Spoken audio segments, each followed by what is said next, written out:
Hello, everyone. Welcome to today's webinar titled The End of Affirmative Action, the New Standards. Today, uh, we are going to start a new series of online webinars. Previously, our webinar has been targeting Korean audiences and primarily delivered in the Korean language. However, from now onwards, we'll be conducting both Korean and English, and today will mark the very first English webinar from diaprep.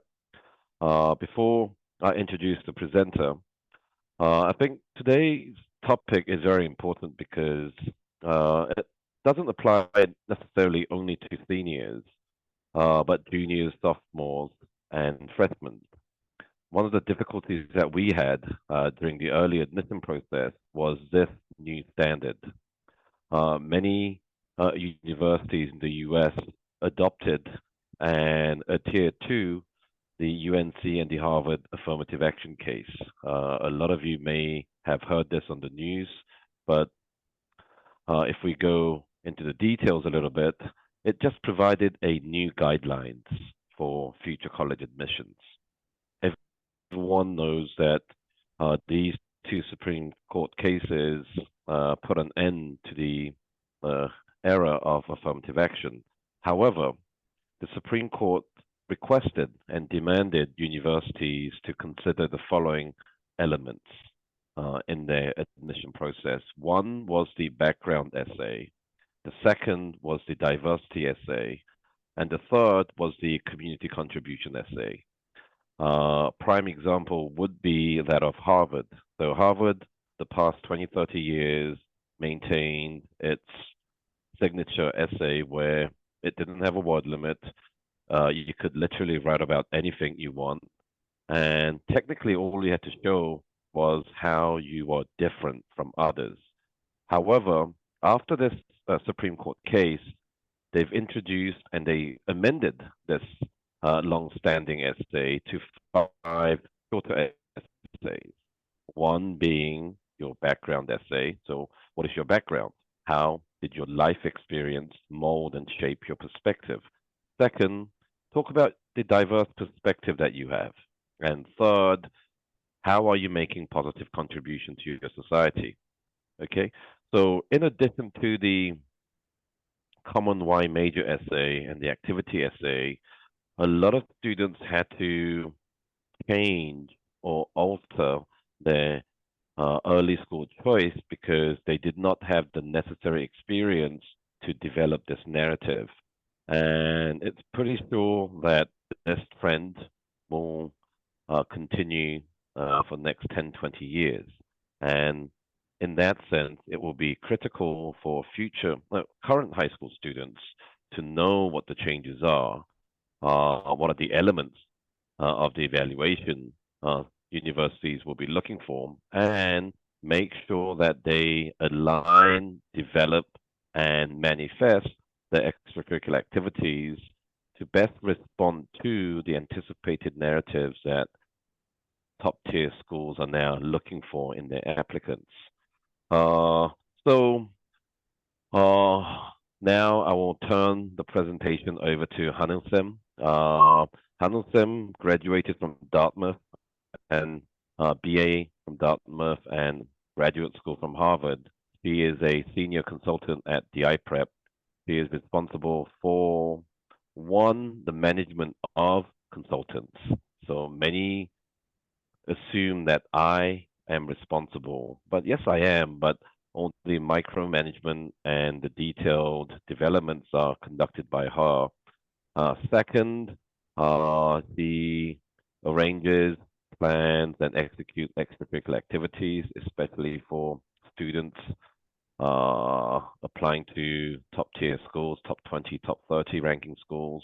And third, he also engages actively in student essay development. So as you know, we work in partnerships. Hanung-sim and I, we plan, analyze, and propose essay narratives based on the extracurricular activities. And I can say with confidence that she is a great asset to our company, and the presentations where she'll be sharing her knowledge and expertise on preparing for college application will help you tremendously. And I really hope that our experience and our knowledge is shared by a great audience by delivering them in English. So now I'll turn the mic over to Hanel-san, and please enjoy. Thank you very much. Hello? Yes, Hello. we hear you. Okay. Hi, my name is Hanol Kim, and I'm one of the college counselors at diaprep. As Max Wonjingnim has said, today we will be discussing the changes that are taking place with American college admissions in the context of the recent Supreme Court decision on affirmative action. So as you know, the Supreme Court released their decision related to the case involving Harvard and UNC. So while we at diaprep do not usually concern ourselves with Supreme Court decisions, this particular decision is of relevance, and we'll be discussing its ramifications. In particular, we'll be discussing what effect the Supreme Court decision has on Asian Americans and Korean Americans. And as a result of this ruling, many changes are occurring in the American colleges. Many colleges have made significant changes to their essay prompts. So rather than examining this decision only from the perspective that affirmative action is gone, we will be looking at it from the perspective of its effect on college admissions for Koreans and Asians, and its repercussions on how we should prepare for college admissions. The court said that the university's affirmative action policies violated the 14th Amendment and involved racial stereotyping. This isn't a law school class, so we do not have to worry about do we have to worry about illegality and unconstitutionality? The Supreme Court, through numerous precedents and decisions, has a significant impact on American society. In order to smoothly navigate college admissions, we need to understand how this decision involving Harvard and UNC will impact us. There has never been a time in recent history when so many colleges reacted simultaneously and changed their admission policies at the same time. While 5 years ago, the University of California schools reacted to the Varsity Blues scandal, never in history have the colleges acted together with one voice as they are doing now. The conclusion is that, as this court has decided, affirmative action is against the 14th Amendment to the Constitution, which protects due process and equal protection and is prohibited by law.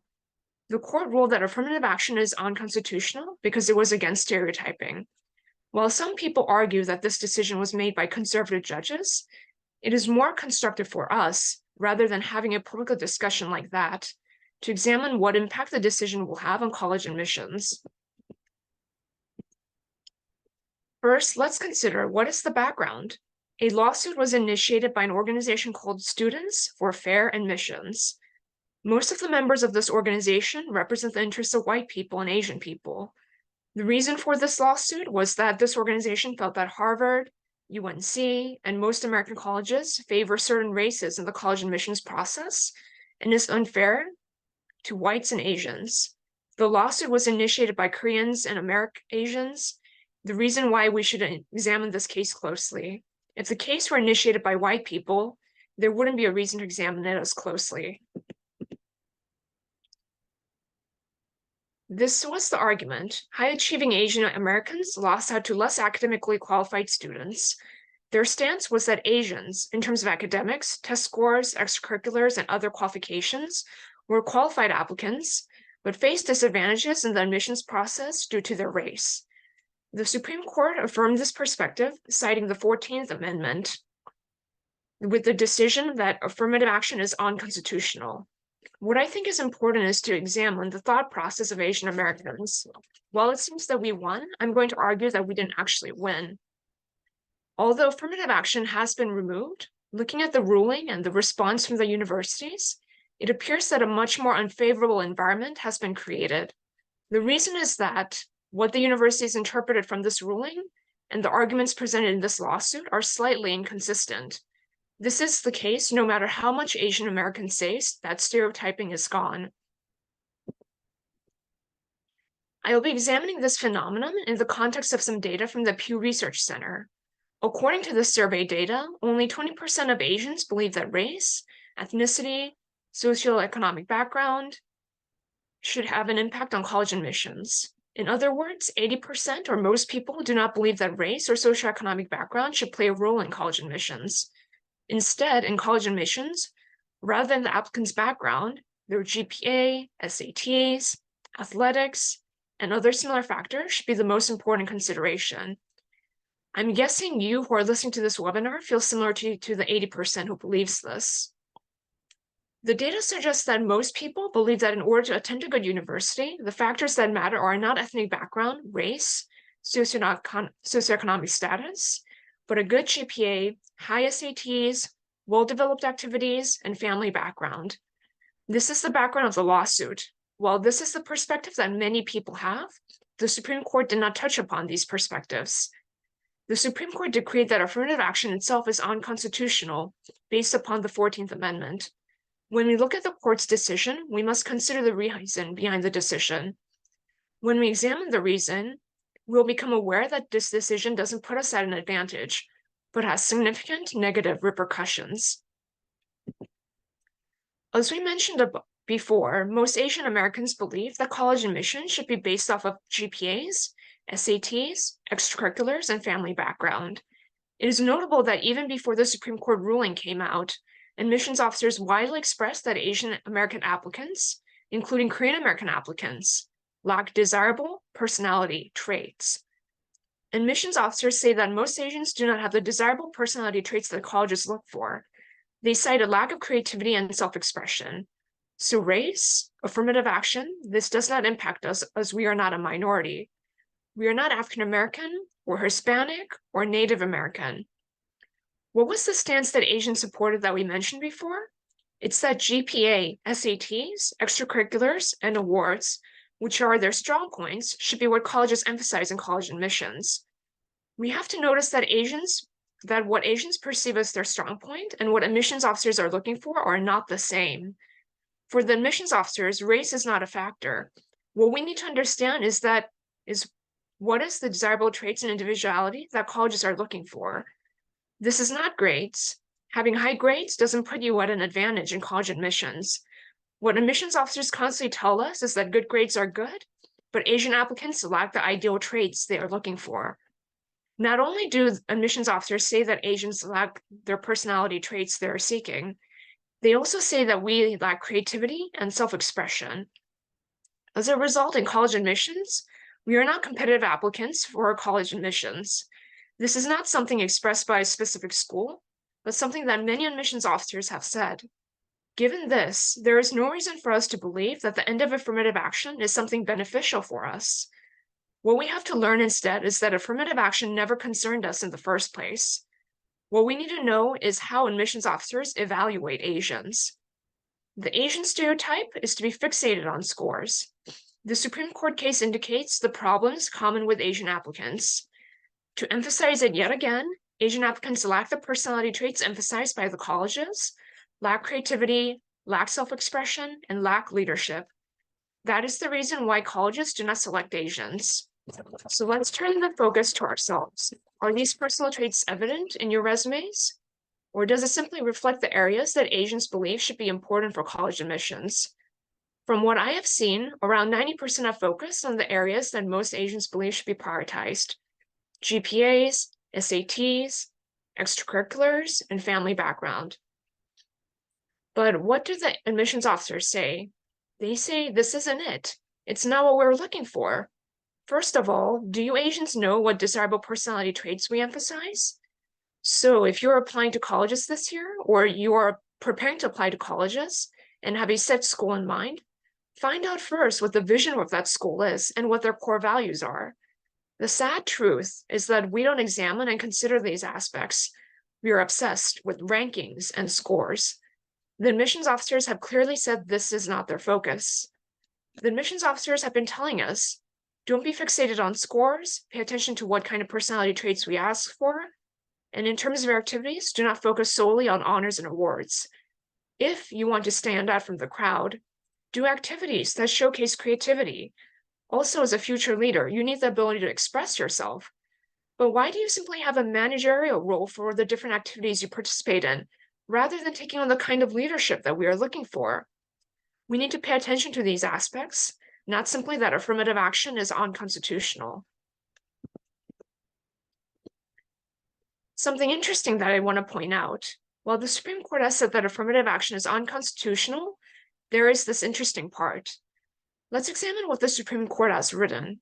College admissions can still access how race has affected an applicant's life. In other words, in terms of the effect that race has had on the applicant's life, the colleges can freely access what the effects have been. In the college application, students can talk about the effect that race has had on their upbringing. In the words of the court, students can talk about race so long as that discussion is concretely tied to a quality of character or unique ability that the particular applicant can contribute to the university. Tied to quality of character or unique ability, in other words, the ideal traits the colleges are looking for. You have to pay attention to the ideal traits that each school is looking for as evidenced in their core values and mission statement. If you write so that your race and your background determines the ideal traits emphasized by the colleges can evaluate your race as part of your application. While affirmative action as a practice has been overturned, many students will now write in their application about how race has influenced their lives. Secondarily, the colleges will evaluate a student's application based upon how they feel the student is going to contribute to their school community. Even though affirmative action has been declared unconstitutional, this criteria is still upheld by the colleges. The Supreme Court is saying, while affirmative action itself should be discontinued, if there is a student whose race or socioeconomic background has influenced their upbringing, you may evaluate them positively. If you believe that student will contribute to your school, you can select that student.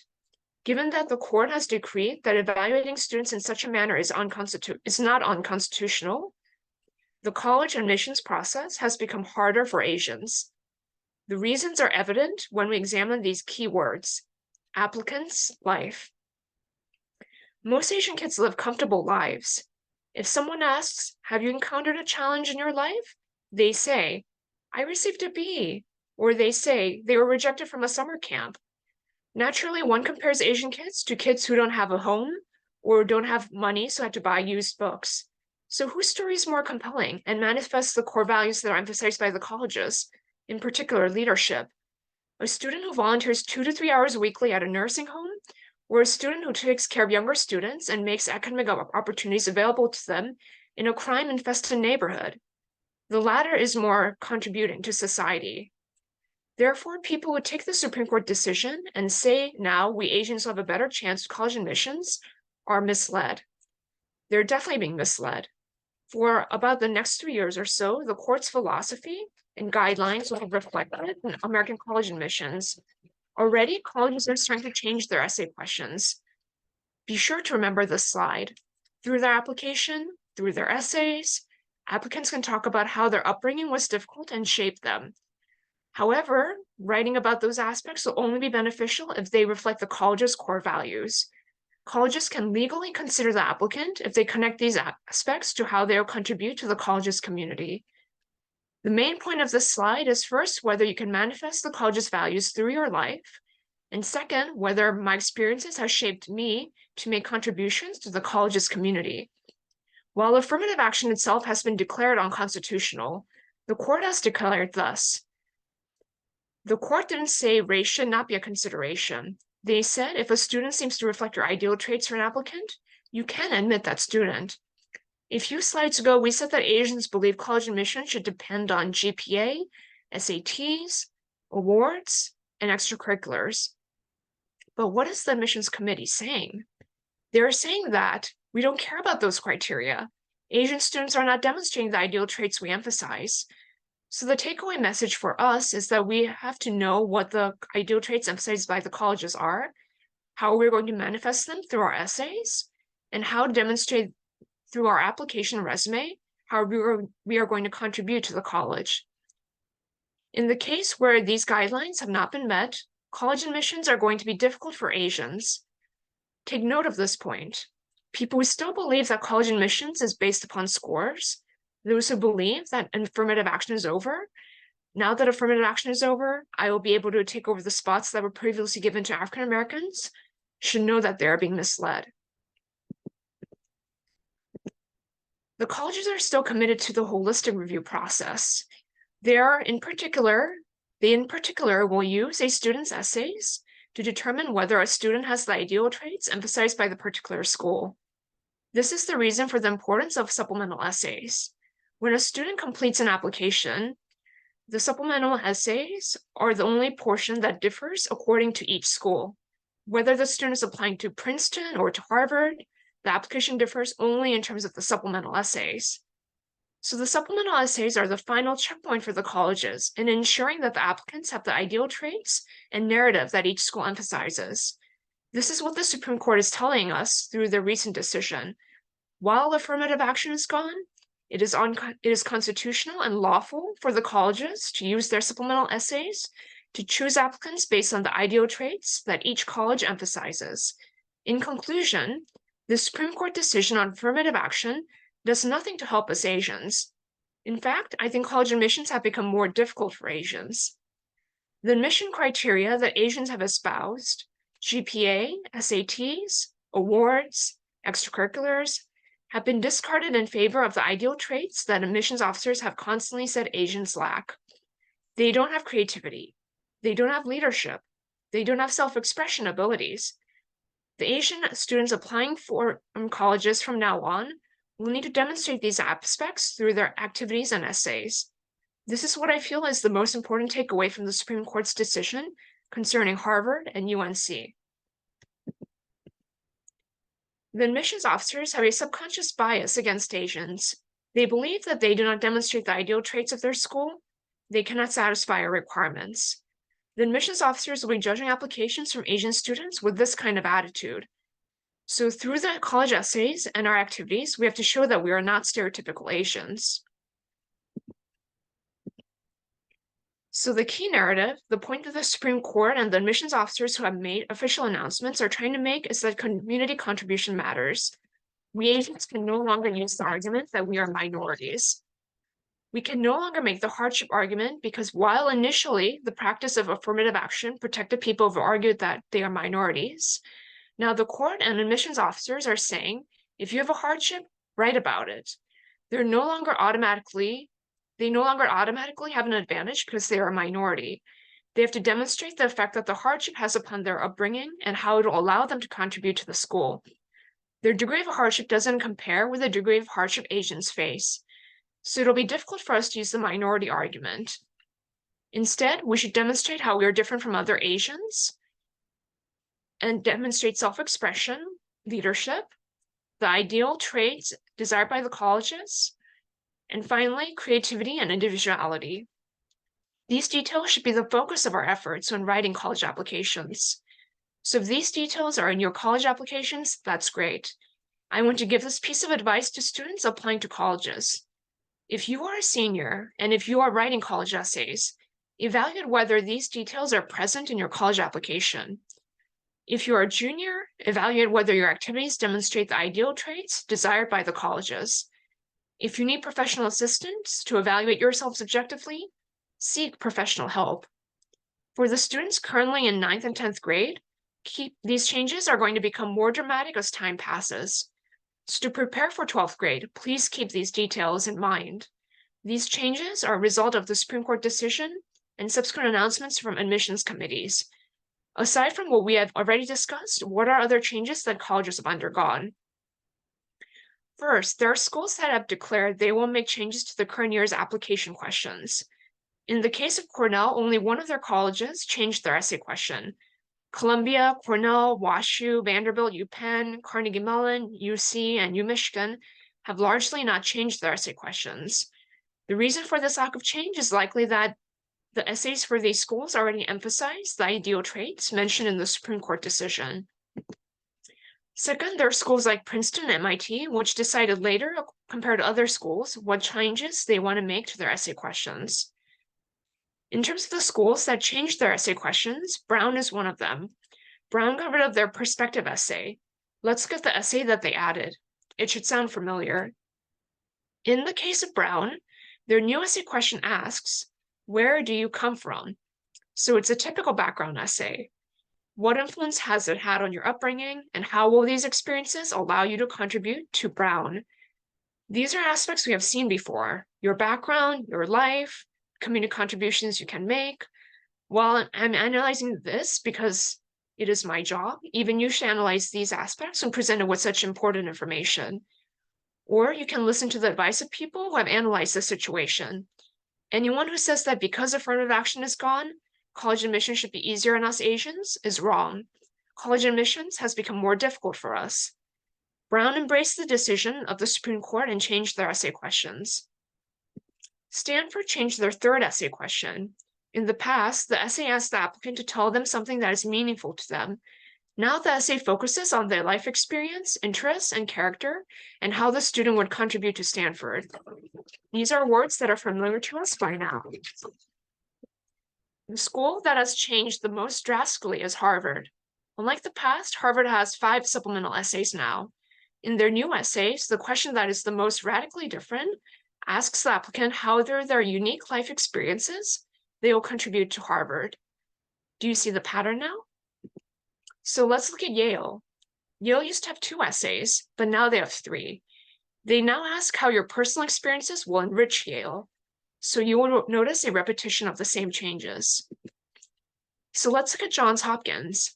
In the case of Hopkins, 3 years ago, as the school changed into a research center, they changed their essays so they focused on academics, but now they've changed back to their original essays. Your identity, your background, based upon those aspects, how might you contribute to Hopkins? It is unprecedented that a Supreme Court decision has led many colleges to simultaneously change their essays in the same manner. Given the changes signaled by these essays, we are now in trouble. We need to have 2 types of contribution essays. The first is an essay that shows how the individual has contributed to the community through volunteer or leadership activities. The second is an essay that addresses the question, what makes your life difficult? You have to write a contribution essay that examines the contribution you've made through a volunteer activity, and another essay that examines contributions you can make through your unique personal background. The problem is, first, it is stressful for applicants that the number of contribution essays has changed to 2. This is because contribution essays are difficult for Asians, who typically have a self-centered mentality. Asians say, my GPA, my SATs, my awards, and my extracurriculars. It's all about my. Instead, the focus should be on the community. Asians are self-centered and their focus is typically on themselves, not on other people or the community they serve. Something we need to note is that this personal life story was demanded in supplemental essays. Most students talk about their personal life story in their Common App main essay. Therefore, we need to distinguish between the personal life story that will be discussed in the supplemental essays with that which will be discussed in the main essay. So applicants should keep in mind that they need 2 topics that relate to contribution, and that one of those topics will overlap with the main essay. Students or current seniors will especially have to re-examine their applications in this light. Students who need to write essays next year, the year after, or 3 years from now will have to keep this in mind as they're developing their activities. I hope that as you prepare for college admissions, you keep the trends we discussed in mind. So let's summarize what we looked over together. The Supreme Court decreed that affirmative action is unconstitutional and that the colleges can evaluate applicants based on whether they have the ideal traits emphasized by the colleges. The colleges will be evaluating applicants based on how their background has influenced them and how through this background they can contribute to their future college, something that is reflected in the changes to many schools' college essay questions. All the essays changed in line with what Justice John Roberts has said. So if we do not duly note these changes, we'll be very misled while preparing for college admissions. Asian students are working very hard to obtain the highest GPAs, SAT scores, and awards. One more award, one more internship. But what if the part of the admissions committee said? Your efforts should focus on the core values of the schools and the ideal traits emphasized by them, and show that you have lived a life that reflects them and how you can contribute to the college community. If you demonstrate these aspects, we will select you. So I hope you'll keep these considerations in mind when preparing your essays and engaging in your activities. Thank you for watching my presentation. Now Max Winding will be summarizing the presentation for us. Okay, thank you very much. I hope you enjoyed the presentation. What Hanung-Sam has discussed with us is very critical and important. As a sum up, I would like to emphasize three aspects that I want you to take away from this presentation. One is that affirmative action, we rejoiced at the victory, but as Hanung-Sam has repeated through her presentation, it has made admission more difficult. One thing that we have to remember is that Asians tend to have this mentality where tangible numeric achievements should be the basis of admissions, ranking, GPA, SAT, APs, awards. But as you know, recently I've uploaded a webinar that discussed how 80% of students with perfect GPAs and perfect SATs were rejected by Stanford. I think Stanford paved the way of vouching and demonstrating the emergence of this new trend. Therefore, first, let's not focus too much on your GPAs or SATs because that will not get you into top tier schools. Second, there's a continuation of this disparity. They are important. GPA, SAT awards are important, but they're just foundations. If we go back 5 minutes, Hanung-Sam said Asians tend to have the belief that one more APs will qualify, one more award will make me a suitable candidate. But no, it's not about GPAs, SATs, and awards. Yes, they're the first step of evaluation, but that will not get you into top tier school, as demonstrated by the results published by Stanford. You have a perfect GPA, you have a perfect SAT, but 80% of them were rejected.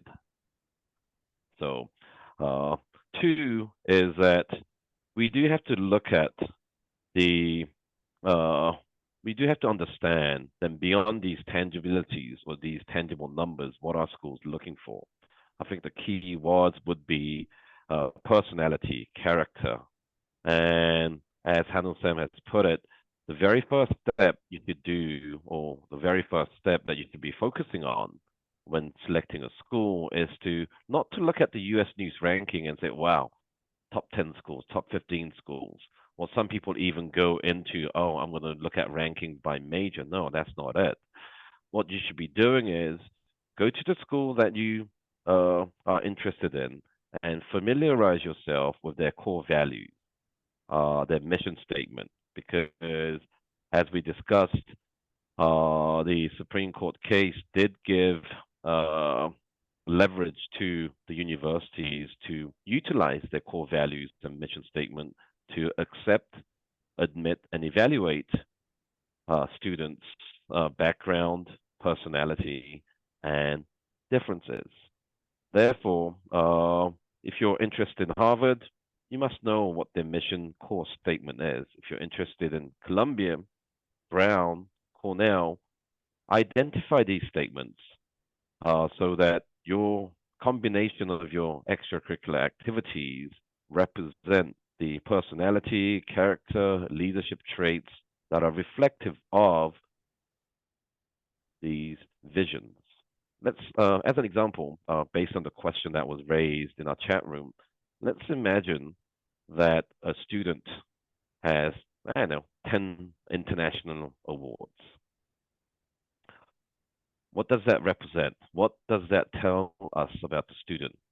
Basically nothing. So ask yourself, my kid has 10 international awards. What does that tell us? From my perspective, and if you look at the presentations and the webinars that we have been uploading, it literally does not tell you anything, because at the end of the day, unless that award is #1 in the world, for example, let's say your kid is a member of the National Olympiad team, or let's say he's a member of the National Olympiad team who won the Global Olympiad. That makes a difference, because #1 in a country and #1 in the world will set you apart from everyone else. So this is where you should be going at. Based on the awards, based on the GPAs, based on whatever you're doing at the moment, ask this fundamental question of what does these evidences tell us about the kid? And getting a good GPA, accumulating media core or subpar level award doesn't really tell us anything. So, that's what we have to focus on at the moment. That's what the colleges are changing towards. They are re-emphasizing this, and this is why it has become so difficult for Asians to get into top-tier schools, because there's a disparity of our expectation and the expectation of universities. And that is an area where future students should be focusing on. And finally, the element of contribution. As discussed throughout the presentation, contribution has tied to both community and background. So that, and as I said at the beginning of this webinar, a lot of students are having difficulty developing this narrative because they weren't used to it. And it's a sad reality because the Supreme Court came out during mid this year. Schools began changing their essays towards the end of the summer when most seniors had already planned, executed, and prepared based on the previous essay questions. But for juniors, sophomores, and freshmen, I can guarantee you that this demand standard will intensify. And if you are planning to get into, or if you are planning to secure a spot in the top tier schools, in addition to academics, focus on this contribution narrative, because this was especially an area where vast majority of the students had difficulty this year. So thank you very much for joining us today. And as I said, from now on, we'll be sharing our knowledge, research, and expertise with a greater audience through this English webinars. And we hope to see you soon. Thank you. Thank you, Anderson.